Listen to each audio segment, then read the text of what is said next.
그런데도 저는 지금 미국발 경기 침체 이야기를 꺼내고 있는 것입니다. 왜 그럴까요? 끝까지 들어주세요. 끝까지 들어야만 저의 진짜 의도를 파악할 수 있고 투자의 방향도 잡으실 수 있습니다. 구독자 여러분, 안녕하세요. 지난 영상에서 달러 인덱스가 오르기 위해서는 미국 경제가 좋아야 하고 미중 무역 전쟁 같은 대외 리스크도 존재해야 하며 채권 금리가 올라야 한다고 말씀을 드렸습니다. 하지만 저는 이 세 가지를 반박하면서 달러 인덱스는 장기적으로 오르기 어렵다고 말씀을 드렸습니다. 이때 영상 시간 관계상 자세한 말씀을 드리진 못했는데 이번 영상에서는 미국 경제가 침체에 빠질 수밖에 없는 이유와 미국 증시를 함께 살펴보겠습니다. 보너스로 한국 증시도 체크해보겠습니다. 일종의 마켓 리뷰 시간입니다. 일반적으로 국가 경제가 좋다는 말은 해당 국가에 있는 기업 실적이 좋다는 말과 비슷합니다. 그리고 기업 실적이 좋으면 그 나라의 주가 지수 역시 좋겠죠. 그렇다면 해당 국가의 주가를 보면 그 나라의 경제가 좋은지 안 좋은지 쉽게 알 수 있습니다. 미국의 대표 기업 500개를 모아놓은 S&P 500 지수를 보겠습니다. 10년 넘게 쉼없이 오르고 있습니다. 게다가 최근에는 역사상 신고가를 경신하기도 했습니다. 그런데도 저는 지금 미국발 경기 침체 이야기를 꺼내고 있는 것입니다. 왜 그럴까요? 끝까지 들어주세요. 끝까지 들어야만 저의 진짜 의도를 파악할 수 있고 투자의 방향도 잡으실 수 있습니다. 미국발 경기 침체에 대한 그 이유를 하나씩 살펴보겠습니다. 첫 번째, 7월 들어 미국이 12년 만에 처음으로 기준금리를 내렸습니다. 일반적으로 경제가 좋지 않으면 기준금리를 내리고 경제가 좋으면 기준금리를 올립니다. 금리는 돈의 가치입니다. 경제가 좋지 않으니 돈의 가치를 확 낮추면서 돈 좀 가져다 쓰라는 겁니다. 어쨌든 미국 연준에서 금리를 낮췄다는 것은 연준에서도 미국 경제가 좋지 않다는 것을 인정한 것입니다. 그런데 여기에서 반전이 하나 있습니다. 7월, 9월, 10월 기준금리를 3차례 내린 후에 연준이 중대 발표를 합니다. 많이 묵었다. 고마해라.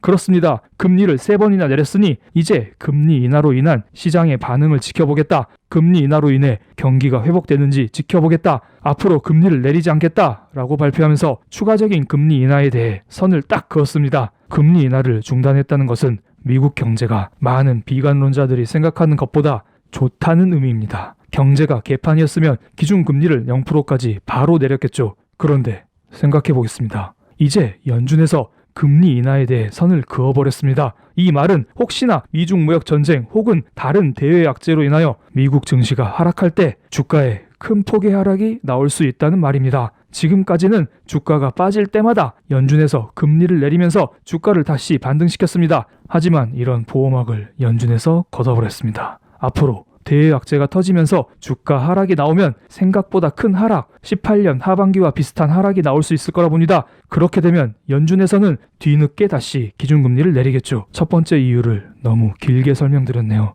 두 번째부터는 짧게 설명드리겠습니다. 두 번째, 9월 16일 2%대에서 움직이고 있던 레포 금리가 10%까지 올라가는 사건이 하나 발생했습니다. 이는 금융위기가 있었던 2008년 이후 11년 만이라고 합니다. 레포 금리 발작에 대해서는 이 영상을 참고해주세요. 시간 관계상 자세한 설명은 생략드리겠습니다.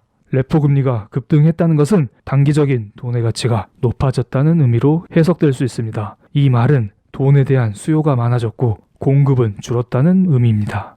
즉, 시장에 돈이 없기 때문에 이로 인하여 단기금리인 레포금리 급등이 발생했습니다. 레포금리 급등에 대한 진짜 이유는 아무도 모릅니다. 다만 사람들은 추정할 뿐이죠. 저는 지난 영상에서 시중은행에서 미국 국채를 사느라 돈이 없어서 레포금리가 급등했을 것이라고 말씀을 드렸고, 어떤 사람들은 은행에 돈이 있음에도 불구하고 시장이 불안하기 때문에 돈을 은행에 짱 박아두고 다른 기관에 돈을 빌려주지 않기 때문에 레포금리가 급등했다고 합니다. 또 어떤 사람은 미국 국채 신용도가 떨어졌기 때문에 레포금리가 급등했을 거라는 말을 하기도 합니다. 레포금리라는 게 미국 국채를 담보로 잡고 빌려주는 돈에 대한 이자인데 담보물의 신용도가 떨어지면 이자는 높게 책정될 수밖에 없겠죠. 물론 저는 이 의견에는 동의하지 않습니다. 이유가 어떻든 다 좋은 시나리오는 아닙니다. 12년 만에 금리 인하와 마찬가지로 11년 만에 레포금리 발작 역시 더 큰 위기의 전조 증상일 수도 있습니다.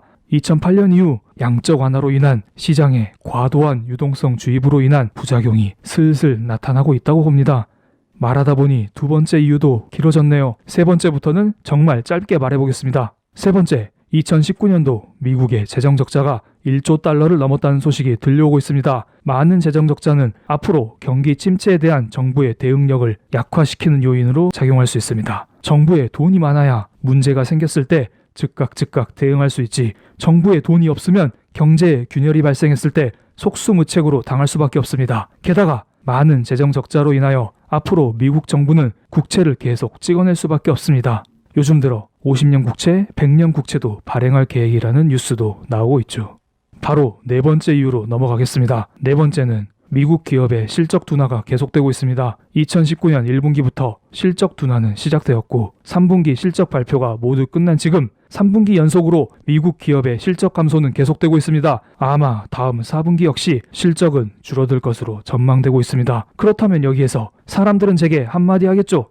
아니, 두 마디 하겠죠. 블랙 잘 봐라. 2019년 1분기부터 실적 둔화가 포착됐다면 2019년 1분기 때 진작 주가는 고점을 형성하고 하락하는 게 맞지 않냐? 그리고 독일을 봐라. 10년째 경기 둔화가 지속되고 있는데 주가는 오히려 오르고 있다. 블랙 똑바로 봐라. 맞습니다. 지금 미국 기업 실적이 둔화되고 있기 때문에 시장에서 실적 전망치 자체를 낮게 잡고 있습니다. 주가는 이미 낮춰진 실적 전망치에 맞춰서 형성이 되고 있습니다. 그래서 실적 시즌 때 막상 실적을 까보면 실적이 낮춰진 전망치를 충족시켰기 때문에 오히려 이는 주가 상승의 요인으로 작용해왔습니다. 그렇지만 언제까지 이런 식으로 움직일 수 있을까요? 지속적인 실적 하향은 언젠가는 주가 하락을 불러올 수 있을 거라 봅니다. 그리고 독일의 경우를 보겠습니다. 독일은 계속되는 마이너스 성장에도 불구하고 주가는 오르고 있습니다.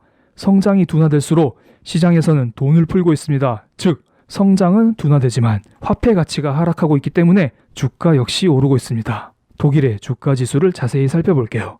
화폐 가치 하락으로 인하여 10년 이상 우상향 추세를 유지하고 있습니다. 하지만 화폐 가치 하락 이전에 경기 침체가 이슈화됐었던 일부 구간에서 주가가 40% 정도 하락했던 적도 있습니다. 미국도 마찬가지입니다. 저는 앞으로 미국 증시가 우상향할 것이다 라는 믿음을 가지고 있습니다. 하지만 독일처럼 중간중간 악재로 인하여 하락할 수 있다고 봅니다. 실제로 2018년 하반기 미국 증시는 20% 이상 하락한 적이 있습니다. 이 시점에서 현재의 나스닥 지수를 체크해 보겠습니다. 저의 기존 구독자님들은 아시겠지만 저는 나스닥 지수 8200 돌파 시 매수해야 한다고 여러 차례 말씀을 드려왔습니다. 지금 신고가를 경신하면서 8400포인트 부근에서 움직이고 있습니다. 아직 상승 신호는 유지 중입니다. 솔직히 이제 어디까지 오를 것이다, 언제 조정받을 것이다, 이걸 알아내기는 어렵습니다. 하지만 지금 연준의 금리 인하 중단이 공식화된 이상 혹시나 미중 무역 전쟁과 같은 대외 악재가 이슈화된다면 그 낙폭은 생각보다 클 수도 있습니다.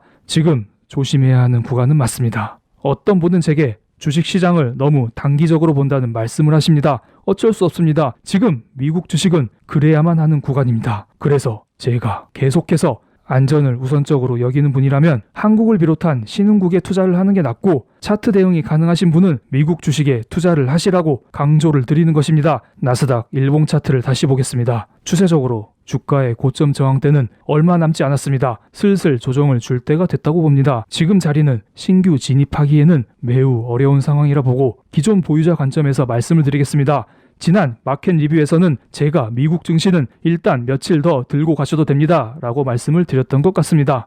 현재 고점 저항대를 뚫어줄지 아니면 맞고 아래로 떨어질지는 알 수 없습니다. 지금 자리에서는 분할로 매도하면서 수익을 챙겨나가는 게 낫다고 봅니다. 그리고 주가의 흐름을 예상하건대 고점 저항대에서 강한 저항을 한 차례 맞을 거라 봅니다. 그렇다면 고점 저항대를 맞고 떨어지든 한 차례 뚫고 나서 떨어지든 그 다음 하락이 어디까지 나오느냐가 중요하겠죠. 이건 악재의 규모에 따라 다를 거라 봅니다. 미중 무역 전쟁 같은 덩어리 큰 악재가 나오면 조정의 폭이 깊을 것이고 홍콩 시위 같은 덩어리 작은 악재가 나오면 미세한 조정이 나올 가능성이 크겠죠. 단기 대응을 위해서는 30분봉 차트를 보겠습니다. 개인적으로 30분봉 차트에서 직전 저점인 8400포인트를 이탈하면 조정이 나올 가능성이 크고 이 자리만 지켜준다면 미 증시는 다시 한번 위로 올라갈 것이라 보고 있습니다. 8400포인트 명심하시면서 대응하시면 됩니다. 추가로 말씀드리면 8400포인트 이탈 시에 나오는 악재의 규모를 보고 대응해주세요. 혹시나 8400포인트 이탈 상황이 발생하면 그때 다시 저의 관점을 정리해 올려드리겠습니다. 그런데 말입니다. 정말로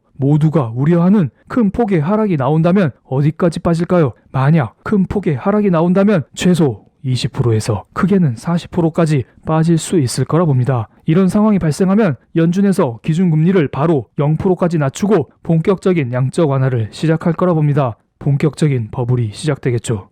이런 양적 완화 시나리오는 이 영상을 참고해 주시면 감사하겠습니다. 당장 큰 폭의 하락이 나온다는 말이 아니니 오해하진 마세요. 미국 증시는 무조건 하락한다라기보다는 하락할 가능성을 지니고 있기 때문에 대응을 잘 하자, 이렇게 결론 내리겠습니다. 하락한다고 하면 비꼬는 인간들이 많아. 딱 이 정도 수위가 적당해 보입니다. 한국 증시는 제가 지속적으로 강조드리고 있습니다. 그런데 몇몇 분들이 이런 질문을 하십니다. 블랙, 정말로 미국 증시에 큰 폭의 조정이 온다면 한국도 무사하지 못할 것인데 그럼 그때까지 기다렸다가 한국 주식을 매수하는 게 낫지 않을까? 구더기 무서워서 구독을 못할까요? 아니, 구더기 무서워서 장 못 담글까요? 그런 상황이 발생하면 한국 주식 역시 빠지겠죠. 그런데 한국 증시는 제가 이미 1900포인트일 때부터 계속 사시라고 말씀을 드렸습니다. 왜냐고요? 저평가됐거든요. 저평가. 저팔기 아닙니다. 그럼 지금은요? 지금도 저평가됐습니다. 하지만 바닥 대비 어느 정도 올라왔기 때문에 분할 매수하는 게 낫다고 봅니다. 어쨌든 아직도 긍정적인 관점은 유지하겠습니다.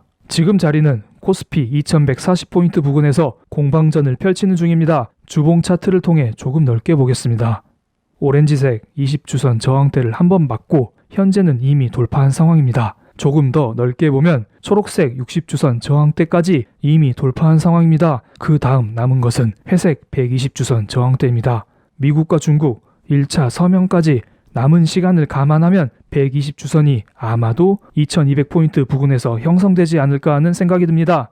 이 자리에서 또 치열한 공방전이 펼쳐지겠죠. 물론 중간에 큰 대외 악재가 발생하면 주가는 하락할 거라 봅니다. 그렇다면 어떻게 해야 할까요? 이는 신규 매수자의 매수 기회, 기존 보유자의 추매 기회가 될 거라 봅니다. 마지막으로 금에 대해 문의를 주시는 분이 많으신데요. 금을 빚내서 산 게 아니라면 딱히 걱정할 것은 없다고 봅니다. 금에 대한 영상은 따로 한번 제작해 드리겠습니다.